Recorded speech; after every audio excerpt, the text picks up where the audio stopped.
Hot cook पंजिका कैसे बनाएं और बच्चों की औसत उपस्थिति कैसे निकालें, आइए जानते हैं। नमस्ते आंगनवाड़ी बहनों। आज मैं जिस टॉपिक पर वीडियो बनाकर लेकर आई हूँ उस टॉपिक पर मैंने पहले भी वीडियो बना चुकी हूँ, लेकिन मेरी वीडियो पर किसी ने कमेंट किया है कि वीडियो जो है ना मेरी साफ़ नहीं आ रही है, तो उसको दोबारा बना कर दीजिए, दिक्कत आ रही है किसी को। तो इसलिए मैंने दोबारा इसी टॉपिक पर वीडियो बनाई है। वो वीडियो है जो रजिस्टर हमारा है HCM का, उसको कैसे मेंटेन करना है, उसको कैसे घटाना है, उसमें राशन कैसे, उसमें आपको व्यय दिखाना है गेहूं का, चावल का, और जो कन्वर्जन कॉस्ट है उसका, और कैसे औसत उपस्थिति निकालनी है। वो सारी चीज़ें मैं इसमें बहुत ही साफ साफ इस बार बनाने की कोशिश करूँगी ताकि इस बार कोई दिक्कत ना आए। तो आइए शुरू करते हैं। तो ये जो HCM पंजिका है इसका ये लेफ़्ट वाला पेज है। तो इसके देखिए आप, मैं बड़ी स्क्रीन करके समझाऊंगी इस बार। ये सबसे ऊपर वाले लिखा हुआ है विगत माह का अवशेष किलोग्राम। तो एक तरफ गेहूं है, एक तरफ फोर्टिफाइड चावल है। तो ये दिसंबर की रिपोर्ट है। दिसंबर की रिपोर्ट में कुछ नहीं आएगा, पहले से यहाँ पे कुछ भी प्राप्त नहीं हुआ है हमें। उसके बाद है माह में कोटेदार से प्राप्त मात्रा किलोग्राम में। पहले डेट है, तो जोन सी भी डेट में आपको राशन कोटेदार से प्राप्त हुआ है वो डेट डालनी है। उसके बाद गेहूँ कितना प्राप्त हुआ है उसकी मात्रा चढ़ानी है। उसके बाद फोर्टिफाइड चावल की मात्रा यहाँ पे चढ़ानी है। उसके बाद आपका यहाँ पे हो जाएगा कुल मात्रा किलोग्राम में गेहूं और फोर्टिफाइड चावल की 1+4। 1+4 का मतलब ये है कि यहाँ पे जो ये कॉलम है 1 और ये 4, दोनों जगह गेहूं की मात्रा लिखी हुई है। और अगर एक में यहाँ पे, एक कॉलम में यहाँ पे विगत माह में कुछ अवशेष हमारा गेहूं लिखा होता तो इसको और प्राप्त कोटेदार से प्राप्त मात्रा को प्लस करके तब हम यहाँ पे लिखते, लेकिन ऐसा कुछ नहीं है। तो हमने जो प्राप्त हुआ है हम केवल वही मात्रा लिखेंगे। इसी तरह से चावल की भी मात्रा हम लिख देंगे। उसके बाद है माह में उपभोग की गई मात्रा। तो ये जो मात्रा आपको लिखनी है ये तब लिखनी है जब आप HCM पंजिका का राइट वाला पेज, सीधे वाला पेज वो पूरा कर लेंगे, क्योंकि उसी के बाद तो आपको पूरे माह में पता चलेगा कि कितने दिन गेहूँ रोटी सब्जी खाई है बच्चों ने, उसी के अकॉर्डिंग ये मात्रा निकाली जाएगी। तो पहले मैं आपको उसी के बारे में बता देती हूँ जिससे आप इस वाले पंजिका को आसानी से कर सकें। ये देखिए, ये है राइट वाला पेज जो है आपके HCM का। तो इसमें ऊपर वाली ये सारी चीज़ें आप फिल कर लेना। आंगनवाड़ी केंद्र का नाम, विकास खंड, अपनी ग्राम पंचायत का नाम और आपके ज़िले का नाम। उसके बाद है जो सबसे पहला कॉलम है वो दिनांक तो ऑलरेडी डली हुई है इसमें। जो दूसरे वाला कॉलम है उसमें है 3 से 6 वर्ष के पंजीकृत बच्चों की संख्या। तो आपके आंगनवाड़ी केंद्र पे जितने भी पंजीकृत बच्चे हैं आप इसमें उसकी संख्या डालोगे। मेरे यहाँ पे 18 हैं तो मैंने 18 डाले हैं। उसके बाद है हॉट कुक्ड मील प्राप्त करने वाले बच्चों की संख्या, यानी कि जो बच्चे आपके रोज केंद्र पर आकर भोजन ग्रहण कर रहे हैं यहाँ पे उनकी संख्या आएगी। उसके बाद जो भोजन का प्रकार है, किस दिन क्या बनता है, ये आप सारा वो इसमें डालेंगे। उसके बाद आता है ये भोजन चखने वाले, मतलब जो भी मिड डे मील चेक करके आपको देता है इसमें उसका नाम आएगा एक कॉलम में। तो आप अपने अध्यापक से पूछ लेना जो आपके हेड होंगे स्कूल के कि इसमें किसका कौन खाना चखता है स्कूल का। इसमें एक मास्टर जी के साइन होंगे और एक साइड में होंगे इसमें किसी रसोइये के साइन। उसके बाद यहाँ पर लास्ट वाले कॉलम में कार्यकर्ता के हस्ताक्षर आ जाएंगे। उसके बाद हम पूरे महीने का टोटल कर लेंगे जो हमारे पंजीकृत बच्चे हैं उसका भी। ये देखिए, जैसे इधर मैंने 18 के हिसाब से मेरा 26 दिन स्कूल खुला है, केंद्र खुला है, तो 468 बच्चे बैठ गए हैं। इसी तरह से जो मेरे ये बच्चे हैं जिन्होंने खाना खाया है वो है 167। और ये इधर जो 189 आपको दिखाई दे रहे हैं ये पूरे माह के टोटल हैं, क्योंकि बीच में 3 दिन खाना नहीं बना था तो इसलिए उसके हिसाब से 167 बैठ रहे हैं। अब देखिए इधर का देखते हैं। स्कूल खुला 26 दिन, माह में कुल कार्य दिवसों की संख्या, यानी कि जितने दिन आपका आंगनवाड़ी केंद्र खुला है। उसके बाद बच्चों की औसत उपस्थिति।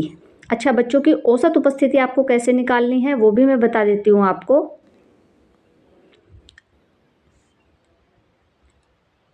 तो उसे निकालने के लिए आपको क्या करना है, पहले मैं लेकिन आपको ये गेहूं और चावल का क्लियर करूंगी, औसत उपस्थिति में इसलिए लास्ट में बताऊंगी। ये माह में कुल प्रयुक्त खाद्यान्न की मात्रा, तो ये गेहूँ है। तो जिस दिन आपके बच्चों ने, आप अपने मेन्यू में देखेंगे यहाँ पे कि किस दिन रोटी सब्जी या रोटी दाल बनी है, उसके हिसाब से आप अपने बच्चों से, जैसे मेरे यहाँ पे रोटी सब्जी के मैंने ये 8 बच्चे ले लिए यहाँ पे, तो 8 को हम 70 ग्राम जो हमारा गेहूँ है उससे मल्टीप्लाई कर देंगे। उसके हिसाब से गेहूँ की मात्रा एक दिन की निकल के आ जाएगी। तो आपको पूरे महीने में जितने दिन भी रोटी बनी है उसके हिसाब से आपको उन्हीं दिनों को काउंट करके, उसके सामने जो लाभार्थी होंगे उनको काउंट करके गिन के, मतलब उसको 70 से मल्टीप्लाई कर देना है, तो आपके गेहूँ की मात्रा यहाँ पे निकल के आ जाएगी। ये मेरा बैठा है 3 किलो 640 ग्राम। इसी तरह से फिर बच्चे जो चावल के बैठ गए हैं उनका निकला है 8 किलो 50 ग्राम।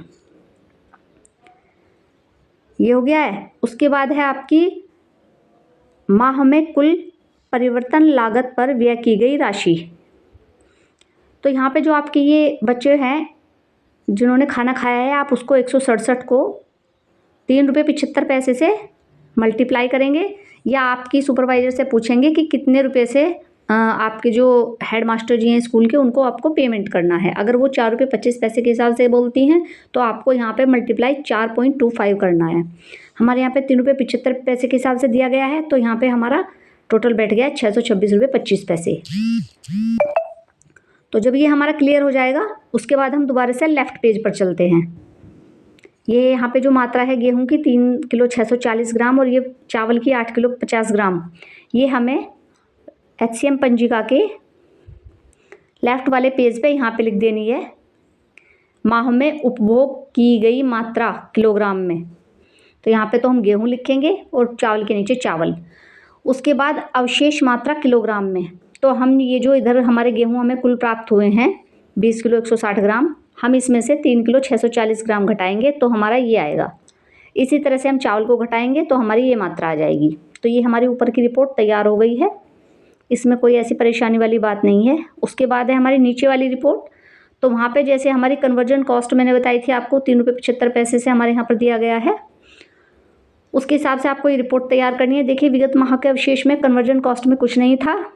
ये हमारे यहाँ पे माह में प्राप्त कन्वर्जन कॉस्ट की तिथि, यहाँ पे डेट आ जाएगी। उसके बाद माह में प्राप्त कन्वर्जन कॉस्ट की धनराशि, जितने आपको रुपये मिले होंगे वो रुपये आपको यहाँ पे भरने हैं।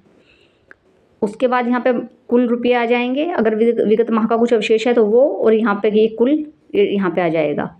उसके बाद हॉट कुक मील के लिए माह में क्रय की गई सामग्री का विवरण। इसमें आपको क्या करना है, या तो आपके अपने स्कूल के हेड मास्टर जी से पूछ लेंगे, वो बता देंगे। अगर वो नहीं बताते हैं तो आप खुद भी यहाँ पे इस तरह से लिख सकते हैं, तेल दाल सब्जियाँ मसाले गैस आदि का खर्चा टोटल इधर ये आपको 600 जितना भी आपका बैठेगा उतना लिख के, और बस उसमें से आपको जो टोटल राशि है, जैसे 3300 रुपये में से 626 रुपये घटा के ये आती है, ये बैठती है।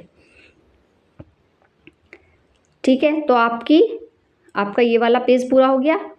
अब मैं आपको बताती हूँ कि औसत उपस्थिति बच्चों की कैसे निकालते हैं।